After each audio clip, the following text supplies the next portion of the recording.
Greetings! It's I, Tantus Naravan Dracovin, your Lord and Emperor here at the Dracovin Empire on both YouTube and Twitch. And welcome once more as we dive into Pathfinder. If you are joining me live, thank you for joining me live. I hope you enjoy the show and, you can participate here and there. If you're joining me on YouTube afterwards, I also thank you for joining me, and I hope this is great and enjoyable and you learn a bunch of stuff here too. Today's question, though, is, and it's one that's actually probably a lot of you can answer out there. Have you played a Half-Orc character? Or had a Half-Orc character as be part of your team? Maybe an important NPC that was related to it. Because I would not be surprised if everybody has had that at some point in time. Certainly I have in plenty of adventures. I probably would take me a little while to think of who would be what, because it ends up being that characters kind of blend together as their characters in my mind, and less as their, class ancestry combination. Which is actually a good thing, when that kind of, blends together the character that you're like, it's that character. It's honestly, it's a good thing. But before we dive into the semantics of, that kind of thing and, its characters, we really should just talk about the topic today, because I was a second away from going off on some kind of weird tangent. And you're not here for that for today. That's if you join me live in between shows. Maybe we'll go off on tangents and stuff like that. But anyway, I usually like to start a lot of these videos, these stream slash videos, with talking about, of course, where you can find information if you want to do some research on your own. And I try my best to throw together a set of places that you can go, because I like to be relatively thorough about this. And the books I could recommend are the Campaign Settings book. It's a classic one from Pathfinder. I do call this one out a lot for first edition Pathfinder. It's pretty good at giving a lot of basic information on the world of Golarion. The Inner Sea World Guide is another one. Again, both of these are classics that I talk about, but there are two other particular ones that I will point out today that are a little bit more towards Half-Orcs, and they are Bastards of Golarion, which deals with things like Half-Orcs, Half-Elves, and stuff like that. And, of course, the Orcs of Golarion book, which is an obvious one when it comes to you get Half-Orcs. Anyway, we'll throw our good friend out here as we begin to talk about Half-Orcs. So, Half-Orcs. They are exactly what you think they are, but in Pathfinder terms, in Golarion terms, they are a little different. They're a result of an orc mating with another humanoid race. So it's a little bit more than just human. Human is just the standard one when we talk to half-orcs. Most of the time, they're the one that do tend to end up this way. It's not technically just half-orcs, but, that's the kind of technicality. There are some orc tribes that are still out there that try to basically breed half-orc children for greater mental capabilities. Yeah, that could be an interesting game too, where you're all half-breeds doing that kind of thing. The problem with half-orcs, and when it comes down to it, is out of all the half-breed species, or ancestries, I should say, in the Pathfinder world, they tend to be the most despised. Why is this? Because oftentimes deeper into the past, and even now sometimes occasionally, because of the formation of them, they are often seen as the spawn of perversion or violence. And it's an unfortunate thing that there are still, unfortunately, half-orcs born from that. From some kind of strange perversion, some kind of violence. But they aren't the only ones. And a lot of times, nowadays, half-orcs tend to create half-orcs. So it is a little bit more down the line. But these problems are strong within the way that they are viewed. Because it's sort of like that long memory of a people. The original ones weren't created in the best of circumstances. The first half-orcs to exist. We'll dive into that in a minute here to kind of go over it a little bit more, but yeah. So, half-orcs vary in appearance more than any of the other ancestries out there. Some are a lot more orc-like, with greenish skin, protruding lower tusks, and there are those that are actually very near to human, with a little more to distinguish them by their prominent noses, jaws, and brows. So, you don't know what you're going to get. There are some offspring from orcs and humans have dominant human traits that actually make them almost completely human. Regardless of facial appearance, every half-orc virtually has a larger stature than that of an average human. Most have dark hair, favoring shades of brown, gray, or even dark red. Black is the most common. Eyes are often small and beady, with ears that are almost always pointed. So, whether or not your overall features are very human or very orc, there are little things that point out your ancestry as a half-orc. Though, again, each individual is unique in this case, and you don't know and never know quite what you're going to get. Half-orcs, in some form, have existed since the waning days of Age of Darkness. This was when the orcs migrated to the surface, fleeing the migration of the dwarfs during the quest for the sky. During this time period, orcs found what was left of humanity, the primitive humans, basically a pretty easy target in comparison to the dwarfs, which they've been battling for centuries. So they went against them. It was the Age of Darkness. It's a post-apocalyptic world after a, asteroid fall. It's an awful playtime going on. It's not quite world ending as some. It's not quite an extinction level event. That was barely avoided. But it still is a very damaging to the environment, and damaging to societies, and damaging to a lot of things. So, humanity, what was left of it, was just in shambles.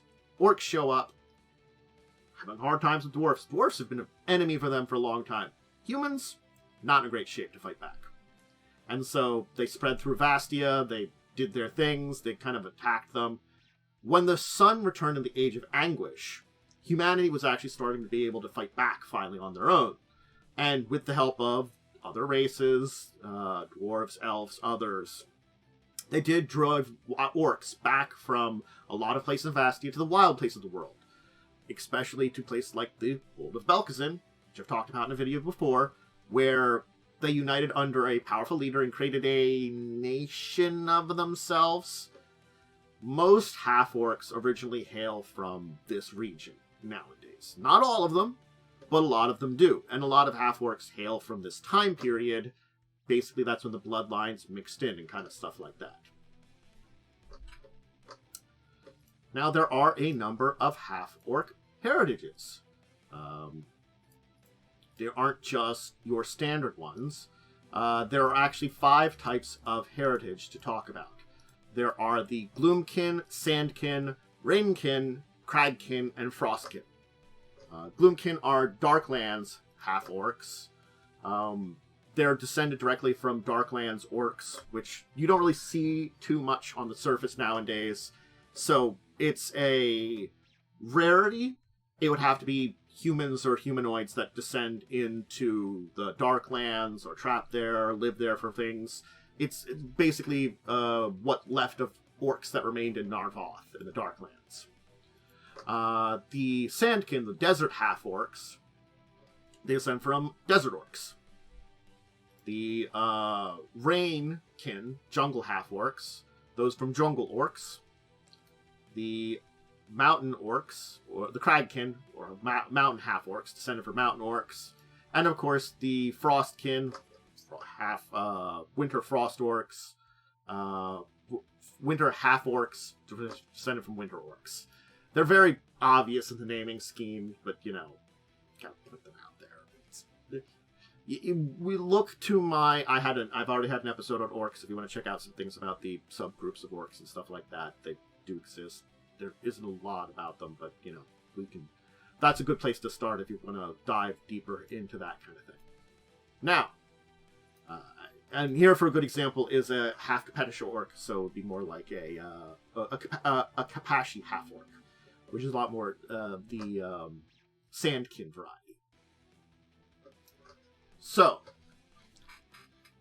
the problem with half-orcs is that they are oftentimes the targets of violence and prejudice through a lot of Golarion. The thing is, I said it at the beginning here, when people see a half-orc, they see violence, abuse, forced childhood, forced, conception, whether male or female, both sides, or perversion.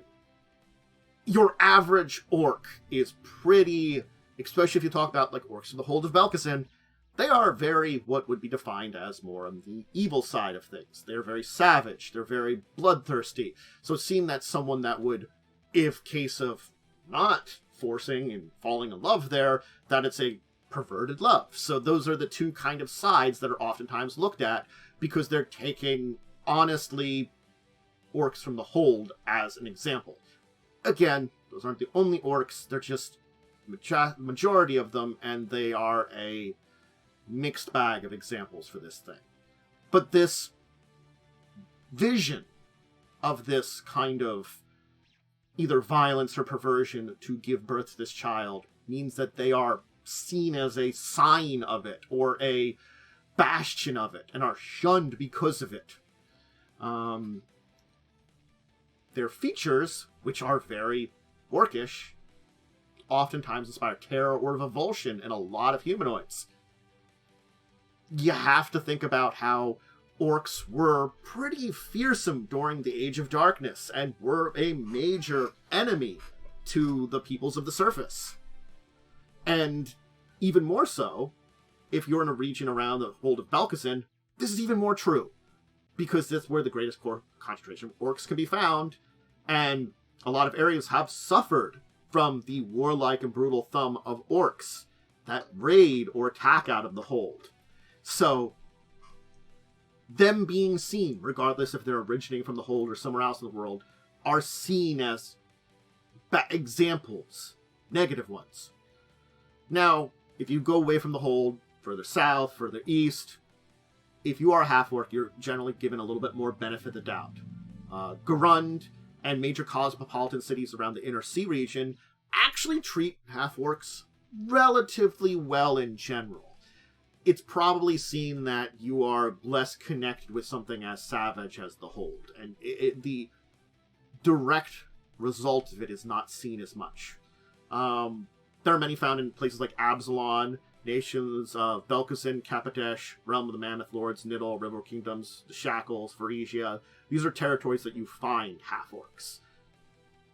Some of these, like Absalon, are the big cosmopolitan cities you want to be in. Other places, if you're in, like, Shackles, or, the River Kingdoms, Varesia, up around where the Hold is, well, being a half-orc in a human-dominated society is probably where you want to be. Places where strength or intimidation are boon, bodyguards, caravan guards, enforcers. Half-orcs finally find their job. Now, that's human-dominated, but we'll talk about that again in a second. But let's talk about the one version of things in the Horde, in orc societies. Half-orcs are generally smarter, but weaker than those around them. They're oftentimes enslaved by those stronger than them. If you excel at warfare, skill at arms, they sometimes find themselves in positions of leadership. They're lucky because they can have skill and strategy that others might not, where they might have strength. Those that find leadership are very rare, but one of the many orc tribes in Belkacin is led by a half-orc, Huntrix Halfman, of the Murder Child tribe. That is a name. That is a name. I've talked about it in the Hold of Belkacin episode. I've probably talked about it in some of the orc episodes, but the Murder Child tribe of orcs. You see why orcs aren't really looked at very well. Many of them also become witch doctors, shamans. They kind of mask their true, non-full orcish nature behind masks that they always wear as these jobs. And they fit into them a little bit better because, again, they're higher intelligence. They can fight those jobs. So, half-orcs in the orc society can survive. It's not a great place to be. Now, half-orcs in places where it's majority human are still going to have trouble integrating fully. I talked about how they can find professions pretty easily. But there's still those prejudices towards them. And there is something that is part of their very beings that they can't get away from. They have a little bit of innate savagery or impulsive nature. Things that are left over from being an orc.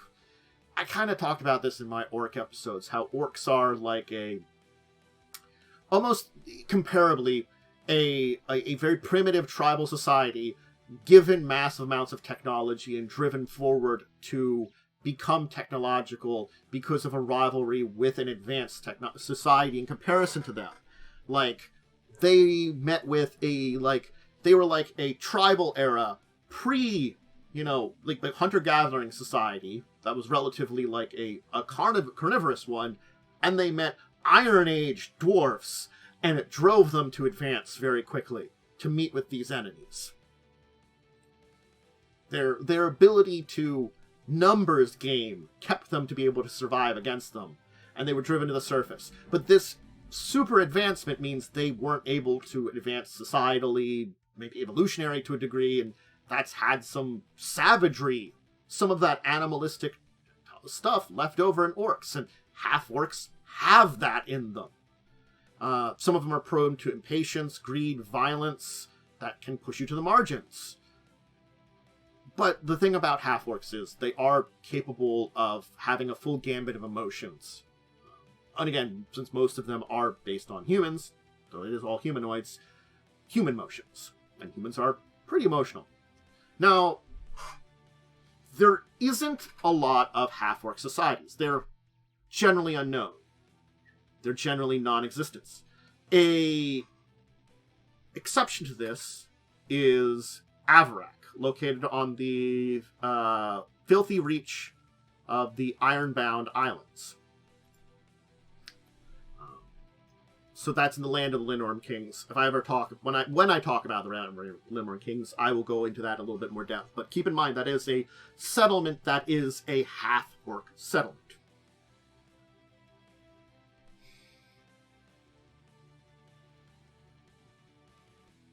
So, something that many half-orcs have are tattoos or brands. Many are taken as slaves, because they're in regions where that kind of thing happens, or even hunted as beasts.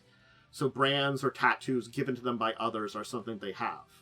Some have transformed these marks into works of art, basically taking these things where they formerly were in these negative situations and transforming their past almost into a symbol of pride or survival, like taking these brand marks of slavery, subjugation, of torment, into something greater. So that is something that many half-orcs do.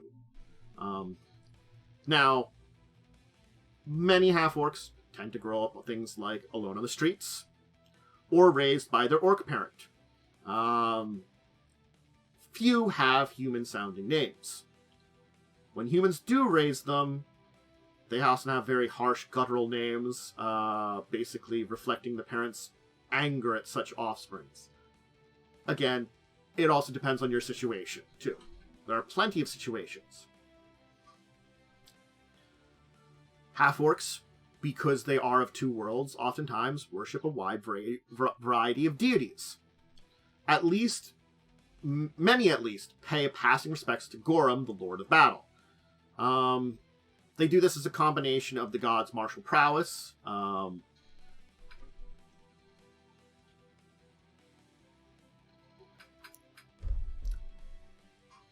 and also the strength of it, which is one of half-orcs' assets. So, martial prowess, strength. They assume that Gorum is secretly a half-orc who hides the armor of the truth from many of the human followers. Those half-orcs that hate human civilization, or whether openly or secretly wish to bring it downfall, are drawn to Rovagug. Like many orcs. They see the anarchy god as an equalizer of people. Those that are more generous bent worship Cade and Killian, embracing freedom and bravery. And then there are some that are even more sinister or morbid outlook, venerating Norgabur, or maybe even Pharasma. So there is a wide variety of deities depending on a combination of where they came from and also how that shaped their outlook in life. Did they become more positive? Almost feel like their hardships made them better people? Or they give into those debased, dark feelings and go nihilism? Or something in the middle? So that's kind of where Half-Orcs come in. But that's pretty much what we can say about Half-Orcs for today. And I know, like, there is these connotations about Half-Orcs that certainly has existed throughout the D&D Pathfinder version of universes for a while. And I think Pathfinder does a good job of addressing it in such a way that it's not the only existence of Half-Orcs. Half-Orcs can come from a variety of places. And yes, it can come from dark places. Violence, perversion. Well, violence more than anything. The idea of the perversion is one of prejudice. You think that's the thing is, the violent side of things does still occur. The perversion side of things is just maybe this human falls in love with this orc and they're both tend to be awful people, but they have children. You know, that can happen. They don't have to be good people. They could also be fine, good people. Or it could be half-orc and half-orc. You know, there are other ways that half-orcs come into existence. It's just that there is this dark connotation left over from especially the first half-orcs were not brought about in the best of circumstances. And again, those base, animalistic, almost monstrous tones that still exist within many orcs are one another reason that there still are these ideas. The Hold of Belkazin holds on to those old ways much more than it evolves into something new. And yes, I talked about in my episode, the Hold is improving very slowly, becoming a little bit more civilized in some places. But there's still so much of that dark, ancient tribalism that they never got rid of. And orcs individually throughout the world can be different. And again, it's just because I think this is something that was reflected upon in some of the other species out there. Hobgoblins, goblins, gnolls. There are plenty of very violent, dangerous, and deadly groups of them. Some of them don't compare quite the same to orcs. Gnolls oftentimes are the same level orcs, and gnolls are their own thing to talk about in the future, because there is a group of demon-worshipping slaver ones, you know, that are very evil, but that's only a small group of them. Well, a section of them. But it's similar with a lot of orcs and the Hold, honestly. Yeah. These groups have basically negative connotations. And something like a half-orc, which is a combination of another species and a group that has very negative connotations, means that those negative connotations stick to half-orcs regardless of what relationship their parents had. Was it a fling? Was it love? Was it something darker? Was it something very beautiful? You can't say for sure. Because that's the character's history, or that's the being's history. And it's this kind of mystery that oftentimes means that there's just a misunderstanding. So, I think that's where to leave it off for now. And those misunderstandings still hold true very hard around the Hold. But the unfortunate thing is sometimes they're just proven true there. Other times, no. But Half-Orcs. If you enjoyed this episode, hey, you can give some support on both Twitch and YouTube. On Twitch, just a follow will be helping. YouTube, their subscription, ringing the bell, liking the video, leaving a comment. Remember, question, have you played a Half-Orc? Have you dealt with Half-Orcs? And here's a question as a follow-up for it that I've thought of now. Just as an interest. how did you address your origin? Because I'm sure if I talked about origins for a half-orc from 10, 20 years ago, in comparison to today, they'd be very different. It might be a lot more now that we all want that better life. Maybe. Hard to say.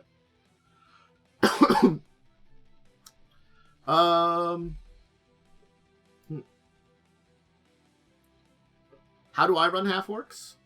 I figure out what people want from their origin story and then go by it there.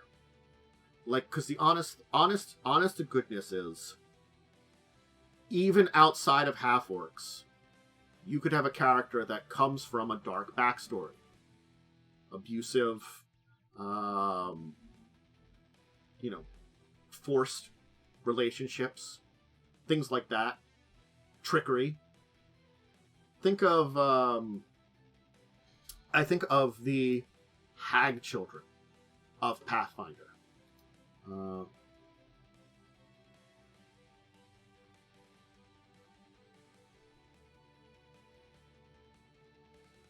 Okay. Additional comment. I think of like the changelings, where humanoid men are seduced and tricked by hags that are shape-changed. And oftentimes, they learn of the transgression as they're given these changeling children to raise. That's kind of like pretty bad there, too. It's not quite as, orc relationshipy as they've oftentimes used in the past. I'm trying to be nice, I shouldn't be nice about it. Just, there's just so many dark stories out there, I think is I want to say, that can exist. And how much darkness you bring into your character is entirely up to you in the way you present it.